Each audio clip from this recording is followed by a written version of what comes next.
ఎవరైనా సరే రవిమహర్దశ జరుగుతున్న వాళ్ళు రవిమహర్దశ కలిసి రాకపోతే సూర్యుడికి సంబంధించిన ఆరాధన చేయాలని అందరూ చెప్తూ ఉంటారు. అయినప్పటికీ కూడా ఏ రకంగానూ డెవలప్మెంట్ లేదు, రవిమహర్దశ కలిసి రావట్లేదు, చాలా ఇబ్బంది పడుతున్నాం అనుకున్న వాళ్ళు మాతంగి అమ్మవారి యొక్క అష్టోత్తర శతనామావళి దొరుకుతుందన్నమాట.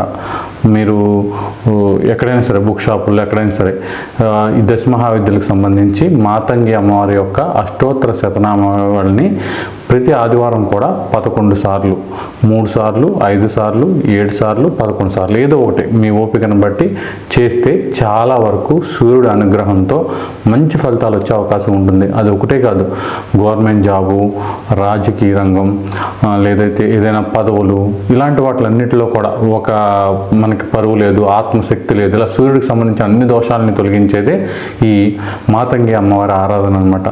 ఈ అష్టోత్తర శతనామాలు 108 నామాలని మీరు రోజు చదువుకోక్కర్లేదు. ఆదివారం కనుక చదువుతూ ఉంటే చాలా వరకు ఆ దోషాల పరిహారం జరిగి మంచి ఫలితాలు వచ్చే అవకాశం ఉంటుంది.